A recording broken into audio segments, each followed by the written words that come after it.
Okay, so we're going to look at exponential functions. We're going to actually look at the graphs of exponential functions today. So the first thing we're going to talk about is this is what your exponential function looks like. Okay, so it's a curve. You may have heard of curved type of graphs before. If your exponential function is increasing, it's going to look like this. If your exponential function is decreasing, it's going to look like this. Either way, you will have a horizontal asymptote. Now, most of the exponential functions we will look at will have a horizontal asymptote at 0, but we can always translate the graph. So we are going to be using some transformations that we learned in the previous unit. So if I move that graph up or down, that horizontal asymptote will change. But if I were to stretch the graph or move the graph left or right, it would not change that horizontal asymptote at 0.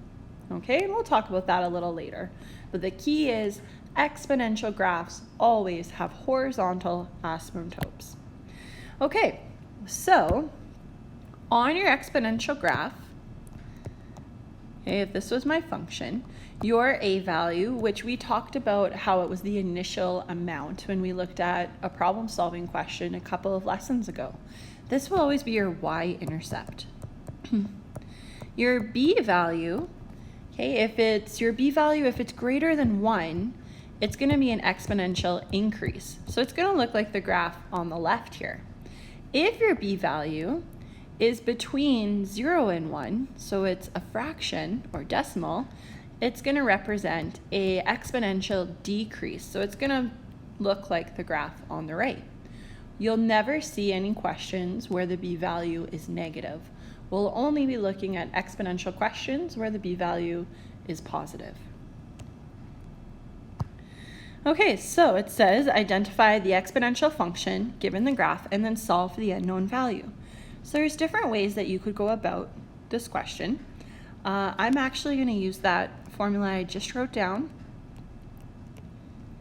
Okay, so I know my y-intercept when looking at this graph, that's the first thing I'm going to notice. It's at 1. So that means my a value would be 1 in this case. Okay, my b value, I'm going to find that out, but I can actually find that b value by substituting one of these points. That gives me 2 points. I'm going to pick one. I'm going to pick the first one. So when x is 2, y is 9 over 4. So all I do is substitute that point into this equation to solve for that x value. So obviously I would divide that 1 over, but really I'd end up with 9 over 4. Okay, I'm going to square root this, and I end up with a b value of 3 over 2. Now, we did talk about how your b value needs to be positive. Normally, if you square rooted, you could have a negative or a positive, but we'll only be using the positive value for a b value. Okay, so now my equation is 3 over 2 to the power of x, because I really don't need to write that 1 in for a, equals y. So I can solve for this unknown value of n by just substituting negative 3 into x.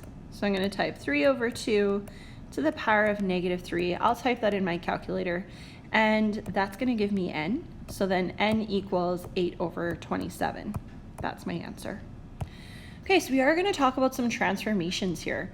So we looked a lot at transformations in the previous unit, and we'll be talking about them today. Generally, I would probably go ahead and rewrite this like so.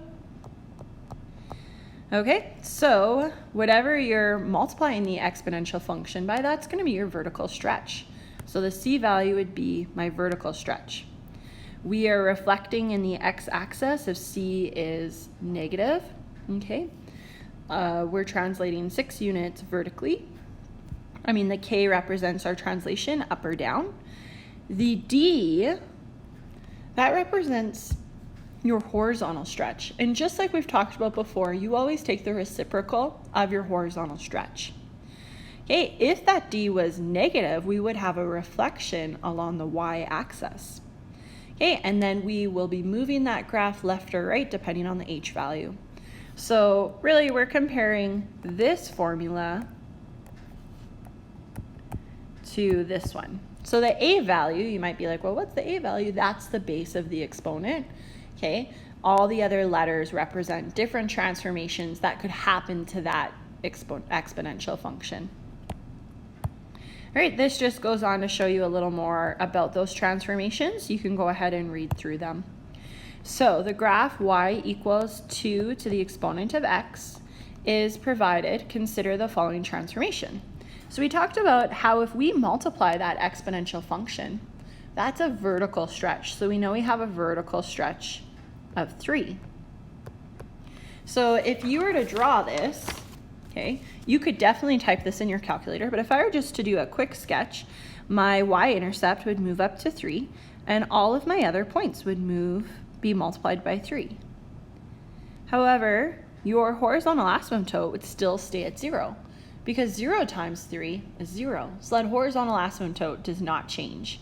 So horizontal asymptote is still at 0. So really it's at y equals 0. So it's on the line y equals 0. Okay, in this next case, we have y equals 2 to the exponent of x over 4. That's the same as if I wrote it like this, if I put that fraction in front. So this time, because we're multiplying x, this is a b value, which means we have a horizontal stretch. Remember, when you deal with horizontal stretches, you want to take the reciprocal. So the reciprocal of 1 over 4 is 4. So we have a horizontal stretch of 4. And you want to practice that specific language. So you would say it's a horizontal stretch by a factor of 4 along the y-axis. We want to make sure we're specific. Okay, and so once again, what ends up happening, we'd have an invariant point on that y-intercept. And then all my x values just get timesed by 4. So now this point here, which was at 1, it's at 4 now. So it looks like that. Okay, but my horizontal asymptote still has not changed. Okay, so here we have a vertical translation of 3.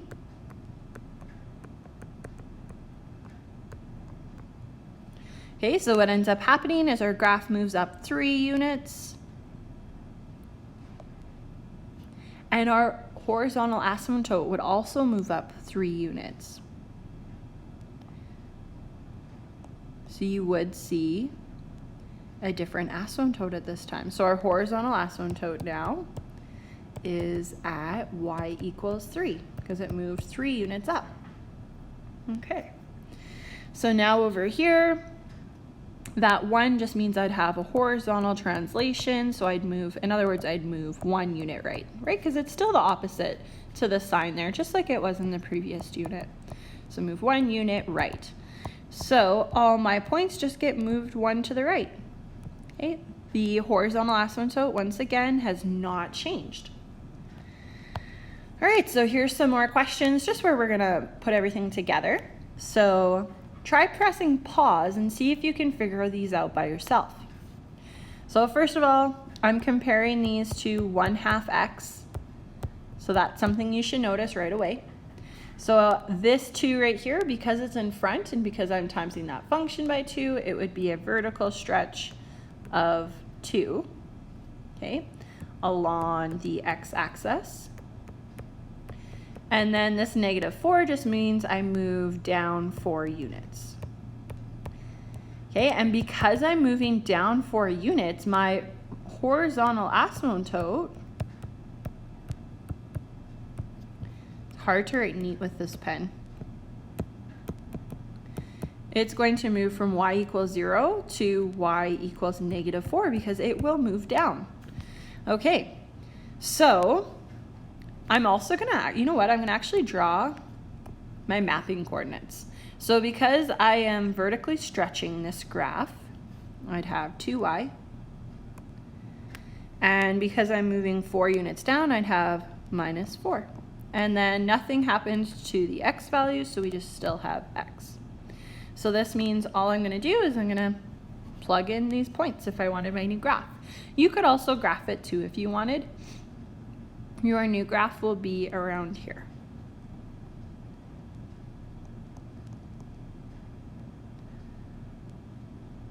it'll look something like that, but you can type that in your calculator, or you could use the mapping coordinates.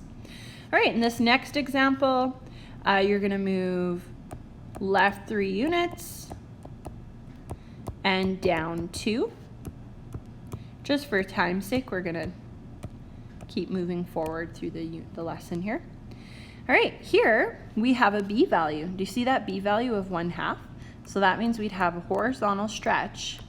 We have to take the reciprocal of 1/2, which is 2, along the y-axis. Okay, and then we have 1x minus 1, so that means we also move 1 unit right.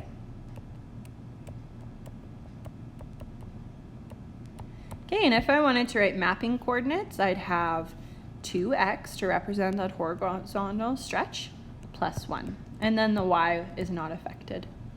Okay, if you were to type this in your calculator, it would look something like this, along those lines. All right, next question. The first thing you should notice here is that the 2 is not factored out, so we have to factor that 2 out. We always need that b value in factored form when we're looking at transformations. So now I know I have a horizontal stretch of 1/2 along the x-axis, or along the y-axis, sorry. And I also know that I'm moving 3 units left. So I've moved 3 units left. Okay, if you wanted to draw mapping coordinates, you would have 1/2 x minus 3, and your y wouldn't change. So your new graph is going to look something like this, around that neighborhood. All right, we're going to look at a couple extra questions here. So if the graph of y equals 1/3x is stretched vertically, so it passes through the point 2, 1/12, what is the equation of the transformed graph? Okay, so a few things. If it's stretched vertically, that means we are timesing this function by an a value. That's my first step. Okay, now that I have that, I'm given a point, I can just input that point. So when y is 1/12, x is 2. All right, so 1/3 squared is 1/9. Now I'm just gonna go ahead, divide that 1/9 to the other side of the equation, and I end up with a equals 3/4. So then my final equation would be y equals 3/4, 1/3 to the exponent of x. There we go. Okay, it says the y-intercept on the graph of f at x equals a x plus 1 plus b, where a is greater than 0 is. There's quite a few different ways that you could do this. First of all, okay, you could graph it and then just put values for a and b. Like you could make a 2 and b 5, right? It doesn't matter what values you pick for a and b, you should end up with the same answer. However, let's go back to what y-intercept means. So y-intercept is the value of y when x is 0. So if we take our equation, we can put 0 in for x. So 0 plus 1 is just 1, so a to the power of 1 would be a.